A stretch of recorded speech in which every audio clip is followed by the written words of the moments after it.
اب نماز پہ نماز بھی پڑھے جا رہے ہیں، تبدیلی نہیں آ رہی. پنجگانہ نماز پڑھ رہے ہیں، مسجد میں جا رہے ہیں، جماعت کے ساتھ نماز پڑھ رہے ہیں، طبیعت میں جو اکڑ پن ہے، جو اکڑ ہے، جو غرور ہے، جو تکبر ہے، مٹ نہیں رہا.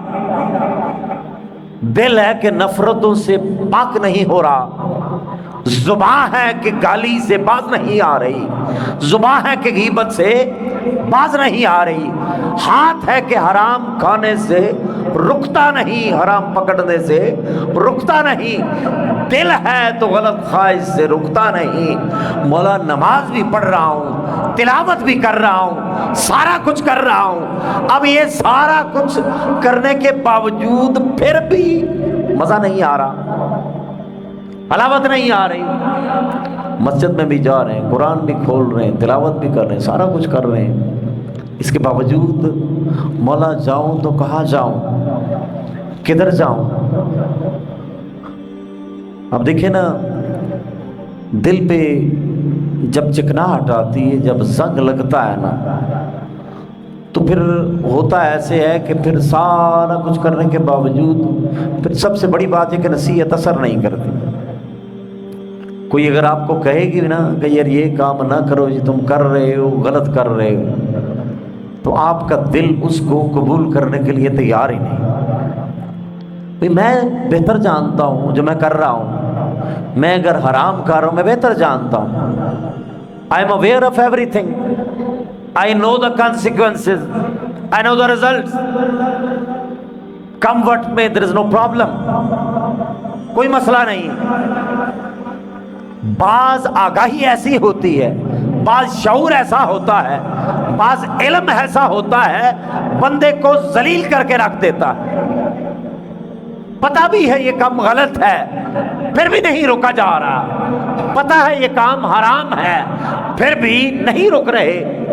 پتہ ہے رب نے منع کیا اس سے، پھر بھی نہیں باز آ رہے. تو جب باز نہیں آنا تو قرار کیسے آئے گا؟ تو اس کے لیے جو قرآن نے طریقہ پہلا بتایا ہے نا، علاج کا پہلا طریقہ، علاج کا جو رب نے قرآن میں طریقہ بتایا ہے کہ کس طریقے سے یہ گند صاف ہوگا، کس طریقے سے غلاظت صاف ہوگی، یہ بت خانہ، یہ صنم خانہ کیسے اس کا خانہ بنے گا، کیسے بیت اللہ بنے گا. اس کے لیے جب کوئی چیز بھی کام نہ آئے تو پھر رب نے کہا کہ پھر صحبت اختیار کرو، پھر صحبت اختیار کرو. مولا صحبت سے کیا ملے گا؟ ہم نماز تو پڑھنے جا رہے ہیں، اکیلے بیٹھ کے قرآن بھی پڑھتے رہتے ہیں، تسبیح ہاتھ میں ہوتی ہے، تسبیح ہاتھ میں ہوتی ہے اور کام اپنا پورا ہوتا ہے. یہ تسبیح ہمیں روک نہ سکی، تلاوت بھی نہ روک سکی، نماز بھی نہ روک سکی. تو اس کا حل کیا ہے؟ تو اس کا حل رب نے بتایا کہ پھر صحبتوں میں جاؤ، اچھی صحبت میں جاؤ، اچھی کمپنی میں جاؤ، اچھی مجلس میں جاؤ. کسی خوشبودار کے پاس بیٹھنا شروع کر دو، کسی عشق والے کے پاس بیٹھنا شروع کر دو، کسی سرور والے کے پاس بیٹھنا شروع کر دو، کسی سوز والے کے پاس بیٹھنا شروع کر دو، کسی حلاوت والے کے پاس بیٹھنا شروع کر دو، کسی مست کے ارد گرد چکر لگاتے رہو جو گم ہے، جو اپنے آپ کو فنا کر بیٹھا ہے. کبھی کسی ایسے کے پاس بھی جاؤ. اب بات یہ ہے کہ، اور یہ بات صحابہ کرام کے اوپر جتنے بھی اللہ کے کرم فیض و برکات انہیں ملے نا، وہ ملے کیسے؟ وہ ملے صحبت سے، وہ ملے صحبت سے. تو طریقہ تو آگے بھی وہی ہوگا نا. جس طریقے سے صحابہ کو فیضیاب کیا گیا، صحابہ کو فیضیاب صحبت نے کیا، صحابہ مقام بلند صحبت سے ہوا. عبادتیں اور بھی بڑے لوگوں کی تھیں، ریاستیں اور بھی بڑے لوگوں کی تھیں، لیکن انہیں میت ملی، انہیں ساتھ ملا، انہیں نظارہ ملا، انہوں نے دیکھا، انہوں نے سنا، انہوں نے مانا، وہ پیچھے چلے، تو ان کے مد مقابل کوئی آ نہیں سکتا، کوئی مقام کسی کا ہو نہیں سکتا جو مقام صحابہ کا ہے۔ اب سوال پیدا ہوتا ہے، کیا صحبت کا تعلق صرف دور نبوی تک تھا؟ کیا صحبت صرف سرکار کی ہی لینی تھی یا کسی اور کی بھی صحبت لینی ہے؟ کسی اور کی صحبت میں بیٹھنا چاہیے یا نہیں؟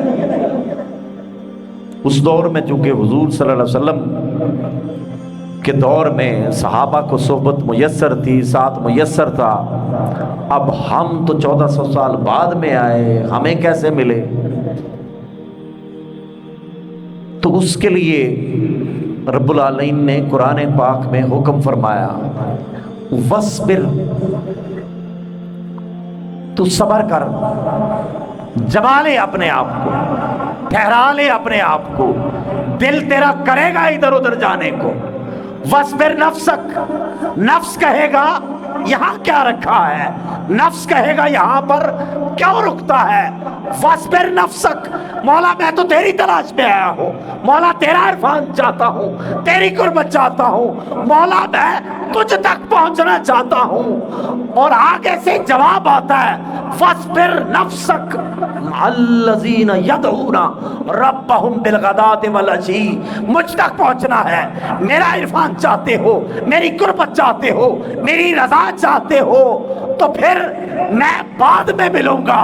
وَاصْبِرْ نَفْسَكَ، اپنے آپ کو جما لو، اپنے آپ کو ٹھہرا لو، اب ٹک جاؤ، جم جاؤ، دہلیز سے نہ ہٹو، مولا کیا تیری دہلیز پہ آ جائے۔ وَاصْبِرْ نَفْسَكَ، اپنے آپ کو ٹھہرا لو، اپنے آپ کو جما لو۔ مولا کہاں جمائیں؟ مَعَ الَّذِينَ، یہاں بھی بات مع کی ہے، ادھر بھی معیت، انہیں بھی صحبت سے فیض ملا، انہیں بھی سنگت سے فیض ملا، اور تمہیں بھی فیض سنگت سے ہی ملنا ہے۔